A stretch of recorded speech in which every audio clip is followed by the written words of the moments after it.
Are they just changes or are they all rotation? Yeah, Joseph was rotated out last week, so he's rotated back. Brocky, exactly the same. Steve had a slight niggle last week, so he couldn't start. We'll have less game time out of him. Adre, very much rotational. I think Ruben's been, well, both have been outstanding. Marcel, yeah, we had a plan for last week. Obviously, it didn't come off, but Marcel's been outstanding this season. So he's probably the number one, one of our top loose forwards at the moment. So that's what you might call that a selection one. Herschel was obvious on the bench, and the rest of the back. And then, yeah, Suleiman and Angelo was rotational as well. And yeah, Yuri on the bench in a 6-2 split is a change, but we feel we took a random risk last week. It did not pay off because we weren't caught, but we need cover at 10, which we didn't have last week.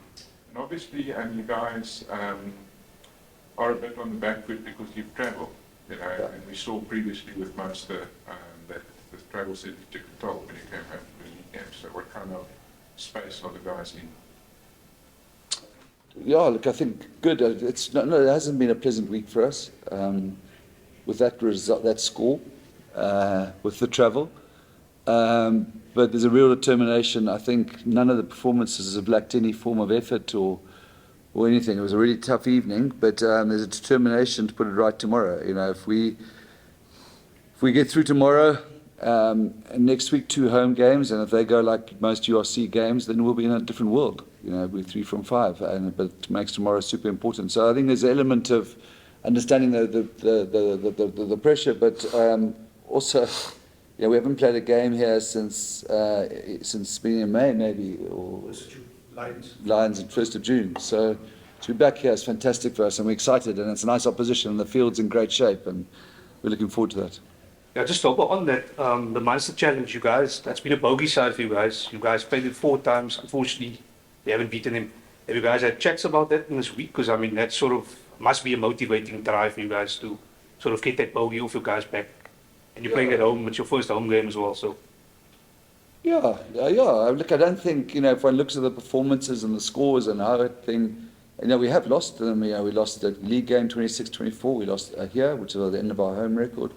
We lost that final towards the end, which we maybe should have got across the line. So that element, but it's not, to us, there isn't like a weight of history. It's, that first URC tour was a different world then. So, but there's awareness around that. We feel that it's more about, and I'm desperately not trying to give you a cliche. We're not trying to hype a Munster up. They're a really good side, but we just need to.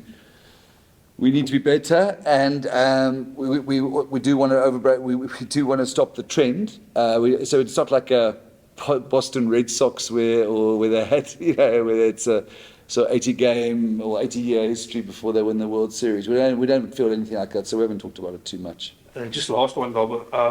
The refereeing. I know we don't want to talk about that. It's a very touchy subject, but have you guys got some clarity from the referees? Because you guys haven't got the dominance and the reward at scrum time. That's very obvious. And at the breakdowns as well, you guys have been really pinned hard at the breakdowns. I think it's a bit harsh at times, if I could put it that way in your...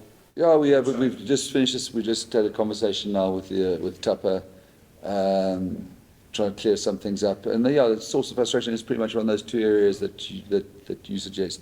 We've got a great scrum culture here, and some teams try and avoid it. And when they're successful, it's frustrating for us because then you must think, okay, what shape is the game? What direction is the game going? And do we really look at our contracting? If you can not take hits or work angles or that sort of stuff, do we maybe not?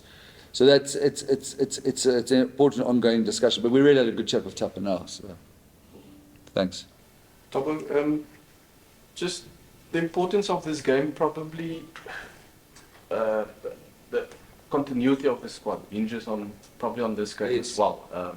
If I can put it like that, do you see it so? Yeah, I do see it, lads. Yeah, I do. Because I think people understand tour to a degree. They won't understand that scoreline, but I think there were some big moments early on in that game which probably took the game away from us, and then we were playing catch up. Instead of 14-all, 21-7, and then the frustration and the dismissivity. But no, I think, and we talked about it this morning. To be at home, against that is where if we don't get this right tomorrow, we will feel ourselves in a lot less secure. How did you put it when you asked the question? Yeah, sorry, it was the way you phrased it, but I agree with it. That it's an important game for us in the context of our season. The minute, we would ideally like to win these 2 games before the break, of course. And one might be fine, but the idea is just the mood will change if we don't get tomorrow night right.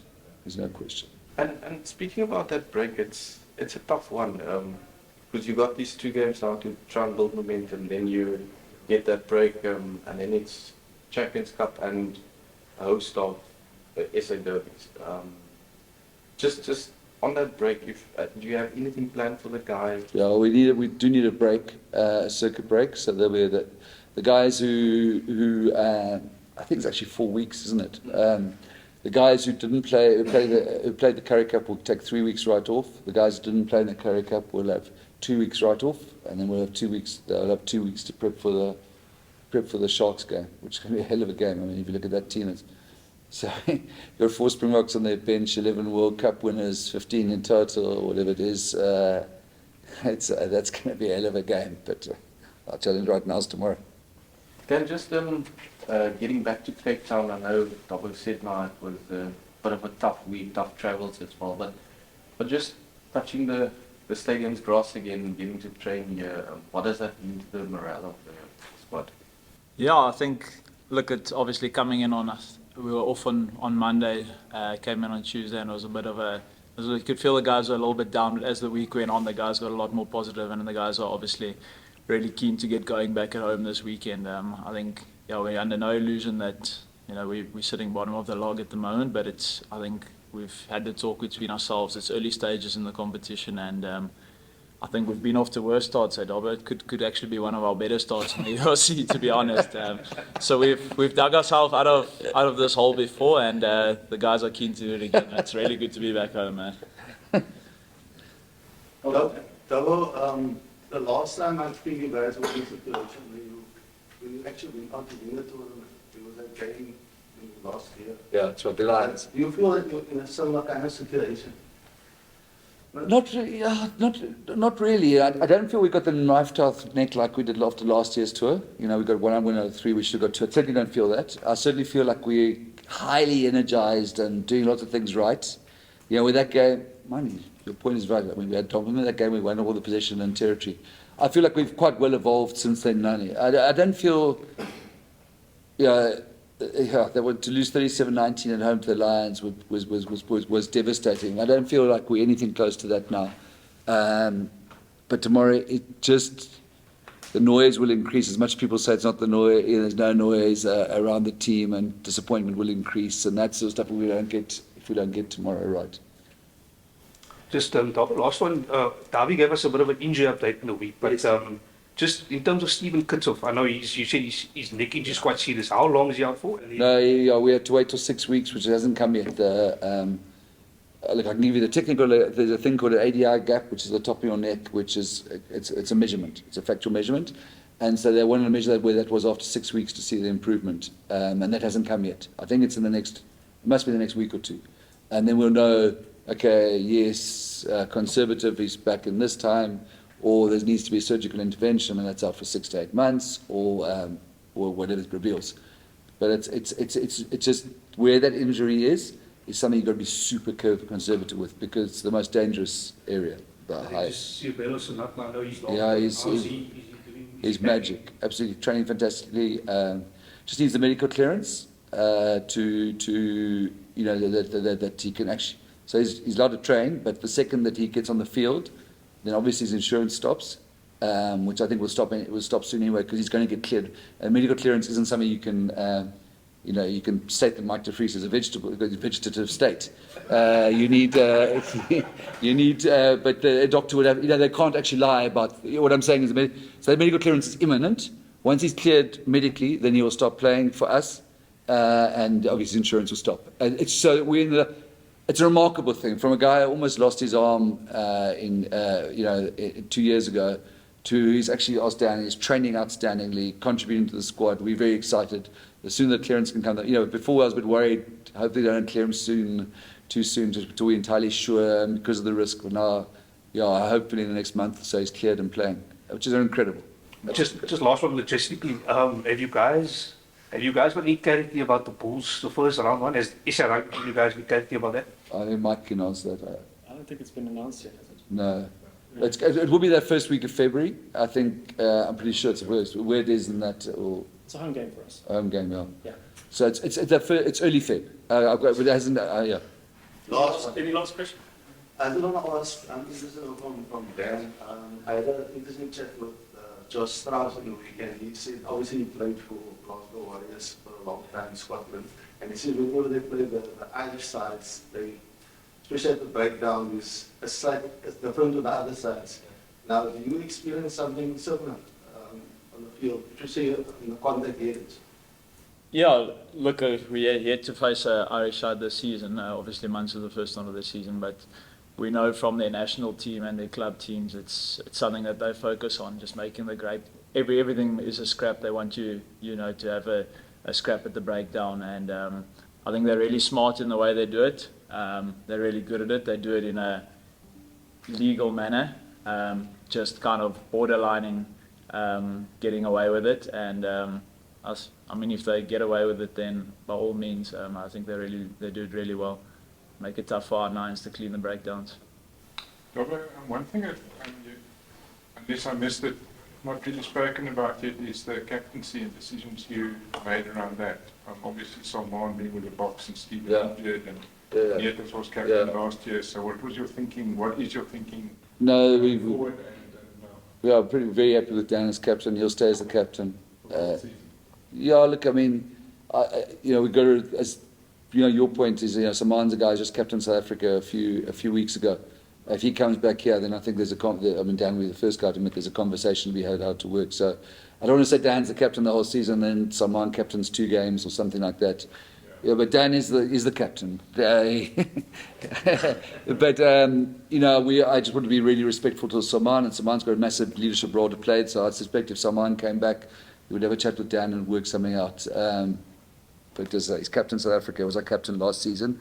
But we're not going to go anywhere else at the moment. I think what we could improve on from last week is just empowering somebody close to the scrum and your areas of concern being like a bit more. So Dan doesn't have to rush in from centre to deal with a lucid hinging or whatever, or bum coming out. So we'll empower Netling a bit more, but we will be very tough with Dan. What is it about Dan? I know he's sitting next to you, so it's difficult, but what is it that made you... No, I think that a couple of things, and maybe not the obvious ones. The first is his complete honesty. So if he's not happy about something, so he's very standards driven. And the second thing is, he really, I think there's another guy in the team, Warwick Gelant, to just really see rugby well.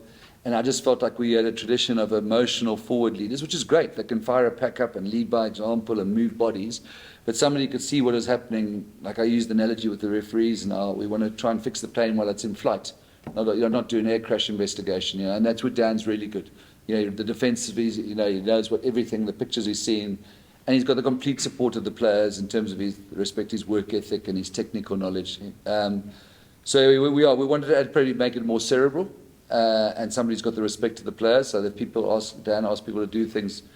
Guys don't always listen to Dan du Plessis, So we've always gone for the emotional forward side. The piece that we probably got wrong last week was not having a sort of really empowered forward to manage the referee on the technical, the sort of forward play stuff. So Dan, Mitch was coming on. Dan was having to rush forward, but no, I think, and also he's completely bought into the project, and probably I don't want to go the cliche about part of the history of Western Province, but he understands what we're trying to do here, the DNA of the union. Dan, with the Munster, you guys have a certain template and way of playing, and Munster are quite disruptive. I think it was alluded to, and is that maybe what makes him difficult to play against? Because where you guys bring maybe an exciting sort of scrum off in Herschel on, then they might use a guy like Conor Murray to kind of control the game. So it makes them, a difficult team to play against. Do you stick to your template, or is there anything that you've got to do differently? Yeah, I think it's similar to that previous question. I think they do everything in their power. I think especially with us, we've spoken about in the week, we have one of the fastest ruck speeds in the competition, breakdown speed, sorry. And I think that's something that they'll look to counter, obviously, because that's something that we feed off. So whether that's making a mess of it at breakdown time or getting double hits and holding us up, I think that's something they'll look to. And obviously saying that I think the Irish are very good at analysing and looking into teams. But yeah, I think as we were speaking earlier, the focus is very much on us this week. We've heard a lot about them and kind of like everyone saying we owe them one. But I think it's more the focus on us, and I think we ourselves more a win, a good victory than anyone else. Dobbo, sorry, just to add on to the previous question of the increase, and you spoke about missing probably someone in the forwards. How long is it? Yeah, Brandis is tracking for, he wants to play the Sharks on the 30th of November. I think he might be being slightly ambitious. But he's going to be close. He'll play in December. And yeah, that's we come under some heat for like the amount of phases Edinburgh get close to our line, and this is an excuse. Our three Steelers are Evan, Brunners and Kitsy. None of them were out there, so we defended too many phases. Hopefully we can get more out of a couple of players. We've worked hard on the off season, and yeah, so Dion's important to this team, and he'd be very good in that role. I was just talking about the bag. If you want to call it the old bag cop or direct cop. Just lastly from me, just with the locks, I'm worried. What exactly is the scenario with Salman's injury? How long is he going to be out? And then just secondly, in terms of your new signing, a guy that's really put up his name is JD Shigley. Just your thoughts on him. Salman, my understanding it's also by knee injury standards, reasonably short term or medium term one, so up to 6 to 8 weeks. I think he was operated last week or the week before by Dr. Hobbs. So it's not a serious knee injury. JD's been absolutely brilliant. To me, he's been one of the energy, the directness, the ground he covers. He's been actually and he'd be good. I think it's been superb, and I think that's probably why we're quite a confident space in some ways. That we don't see, I don't see this tour we got stuffed up or lacked energy or any effort. I thought physically we were bang on last week for a lot of it. So, and JD's a big part of that. Well, guys, is there anyone with their hand up on Zoom? Nathan. Of course. Nathan, go for it. Thank you very much, Mike. Good day, Dobbo and Dupi. First question, Dobbo. I spoke, obviously, the Sharks named 12 Springboks in the starting 15 and 4 current or former Springboks on their bench. But for yourself, sorry for the ignorance, but obviously having been in the round has been impressive. But can you just talk us through what's happening with Mani and France? Because I understand the Springboks will be playing for the next 2 weeks, and then obviously they're off to the UK. Yeah, so our approach was we had the guideline from SA Rugby that the Springboks had to have their 3+2, those blocks of rest, and we could choose when we wanted to do them. We chose, and also we just thought it was the right thing after winning the Rugby Championship. We gave Mani and France. Yeah, unfortunately, the rest of our Springboks, Sasha, Evan, who's the other one, Saman, are all injured. Kitsy. So that obviously a bit Springbok you like there to have 4 injured Springboks, only throw 5 if you throw in. Dion isn't ideal, but we chose to give them the 3 weeks, and so the Sharks clearly haven't done that. With that, they're entitled to do that. They can do it when they want, but we respected that 3-week block. Part of the reason for giving Mani off his 3 weeks now is that we thought when we had Sasha and we committed to it and we allowed him to go and get married, so we wanted to stick to our word and we wanted them to rest, and we wanted to get as much of our resting done earlier in the season than later when we might need them towards the sharp end and we didn't want to carry. So I think we're ahead of the curve in terms of resting. So both will become their 3 weeks. So this is the 3rd week after that test in Argentina. I think 8 of the Sharks guys played in that test, and Mani and from our side, Mani and France were both in that test. So they're eligible they've had their 3 weeks and will be eligible for next week. We could have brought them in. I just thought, that 3 weeks is important for them. And once, I want to get it out the way for later in the season. We just got to try and get through tomorrow against a good Munster team. Dobson, again, I'm speaking about the Sharks. Obviously, Sharks went on a shopping spree, but do you ever feel an itch to buy season players in key areas? Because obviously you guys do have that red that is a consortium deal. Jesus. I think every coach, I think when we were little boys, we sort of sketch out our World 15s or ones if we had this or that, but that's not the real world, unfortunately.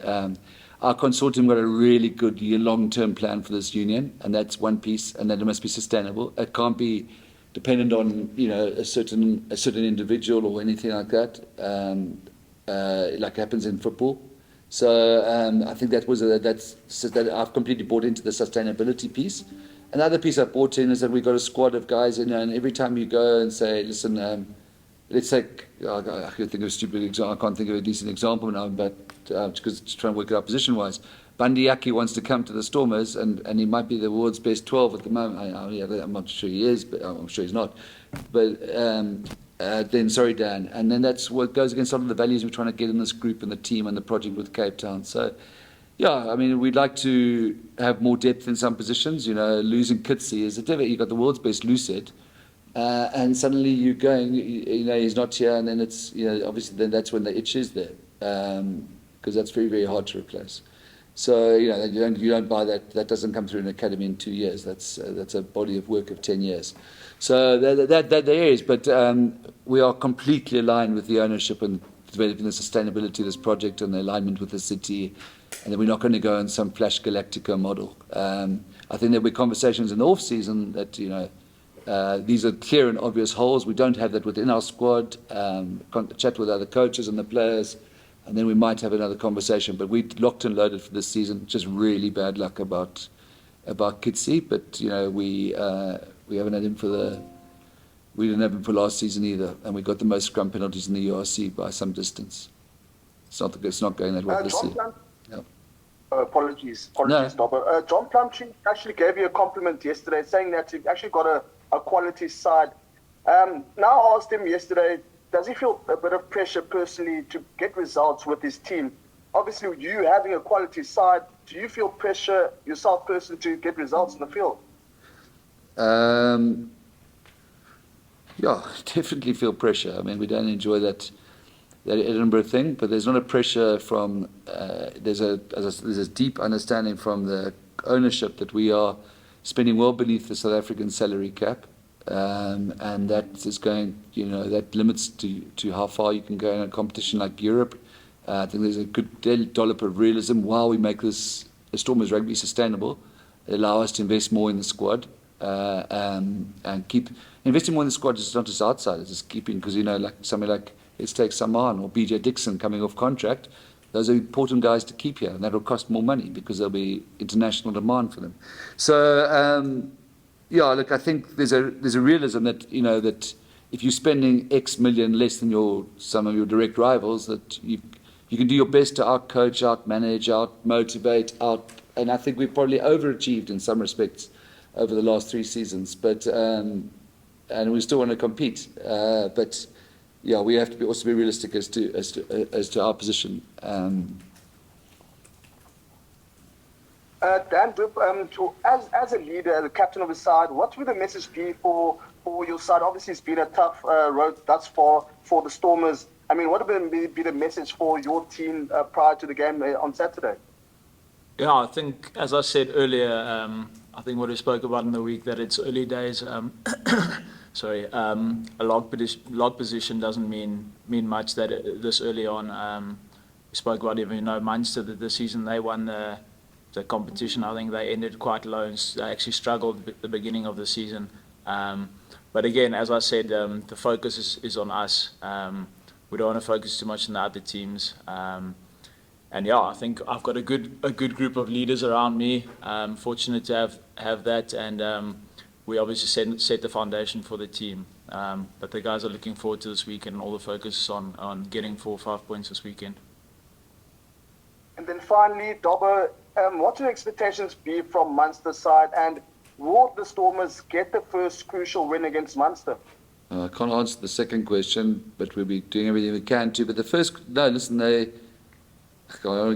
just trying to keep you guys give you guys some decent information. But we're impressed with the rugby. I mean, they've won the championship. They've developed a really nice style of rugby. They play with they move the ball quite wide. A bit different from maybe from the Munster side that ground out to win here.